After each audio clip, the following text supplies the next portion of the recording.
So I promised you guys on yesterday that when news organizations, reputable journalists, or the Hoover Police Department came in with updates in regards to Carlee Russell's case, I would bring that information to you.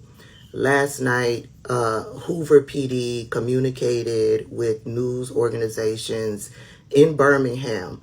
They communicated an update in regards to their investigation. Here's that information. This is WVTM 13. Breaking news is happening right now.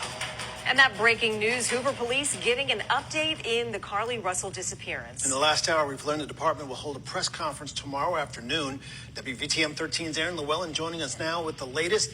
This story has captivated the nation, Aaron. Yes, guys, Sherry. Since Carlee Russell reported a toddler walking on I-459, there have been several questions about what happened leading up to and during the 49 hours that she was missing. Now, let's take a look at that timeline. Carlee called 911 to report what she saw on the highway. But when police arrived, all they could find was her wig, her phone, and her Apple Watch and her car. This led to a multi-search for Carlee and a massive social media campaign that ended with her walking to her parents' house late Saturday night. Hoover police have also released new facts from the investigation, the biggest one being that police did not have any evidence that a toddler was walking down the interstate and no calls were made to police about seeing the child. And after leaving work Thursday, Carlee stopped at a nearby Target to get some snacks, but they were not found in her car. Detectives also have video from Carlee's neighborhood, which shows her walking down the sidewalk alone prior to her getting to her house on Saturday night. When first responders got there, they found Russell conscious and speaking, and she was transported in that condition. She was later treated and released from a local hospital. Now, again, Hoover police will have a press conference where we can expect them to release more details about what happened that night. That press conference is expected to start at 2:30, and we will bring that to you on air and online. But for right now, we're live in Birmingham. Aaron Llewellyn, WVTM 13. Well, right now, that press conference again will be held today at 2:30 p.m. in Birmingham, which is Central Time Zone. The one thing that I've learned from Carlee Russell's disappearance is that black women are not allowed to go missing and not end up dead. Sadly, I've learned that if a black woman goes missing for 48 hours, and during that 48 hours, her family puts out a plea for people to help look for her, ask for thoughts and prayers, join the search for her. If they ask for you to share her identifying information, and that black woman returns safe after 48 hours, the public will then turn on her and immediately start speculating and saying that that black woman was lying and that this whole entire thing was a hoax.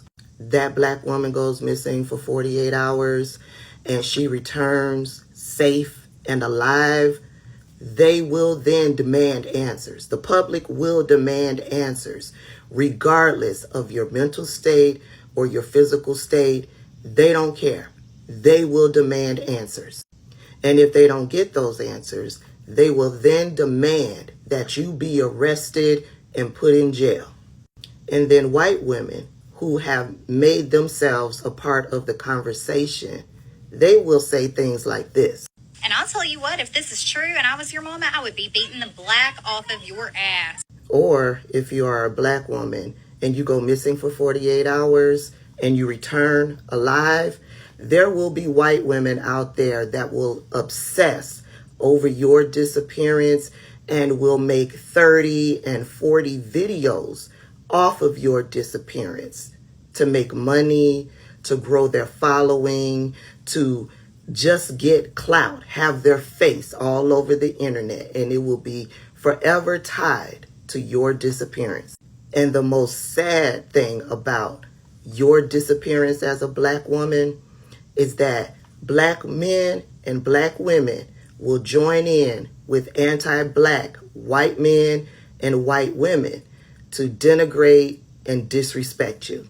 Yep, black men and women will join forces with anti-black white men and white women to further denigrate you and to allow racists a space to spew racism against black women.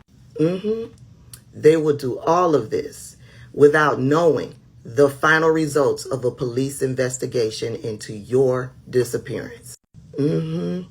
Unfortunately, I've learned through Carlee Russell's disappearance that if a black woman goes missing for 48 hours and she's returned alive, that she will not have a happy ending.